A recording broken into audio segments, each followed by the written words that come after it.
अहमदाबाद विमान हादसे में 5 ऐसी अजीब सी न्यूज निकल के आ रही है जिसको सुन के आपको लगेगा कि हम शायद किसी कंप्यूटर सिमुलेटेड प्रोग्राम में जी रहे हैं। उनको सुन के आपको लगेगा कि ये कैसा इत्तेफाक है। पहला है मिड डे का ये एड उसी दिन छपा जिस दिन विमान क्रैश हुआ। और उस एड में आप देख सकते हो कि ऊपर यहाँ पर बिल्डिंग के अंदर एक एयर इंडिया का विमान धंसा हुआ दिखाया जा रहा है।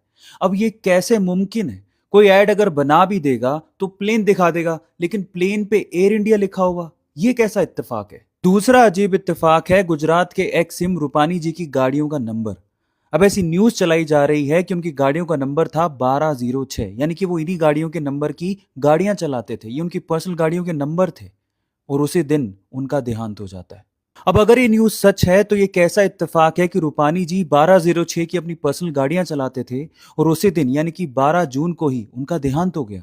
फिर इन्हीं न्यूज के बीच में एक पंडित जी भी सामने आए हैं जिन्होंने ये पहले ही भविष्यवाणी कर दी थी कि 7 जून के बाद एक विमान हादसा होगा और उसमें किसी नामी व्यक्ति का देहांत हो जाएगा। अब क्या वो इसी एयर इंडिया फ्लाइट की बात कर रहे थे? और क्या वो नामी व्यक्ति विजय रूपानी जी थे?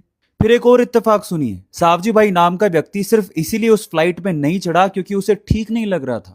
उसकी फ्लाइट में टिकट्स पहले से बुक्ड थी, लेकिन फिर भी वो फ्लाइट पे नहीं चढ़ा। फिर ऐसे ही एक इत्तेफाक भूमि चौहान नाम की लड़की के साथ भी हुआ। उसको इसी फ्लाइट से लंदन जाना था, लेकिन अहमदाबाद ट्रैफिक की वजह से वो 10 मिनट लेट हो गई और उसकी फ्लाइट मिस हो गई।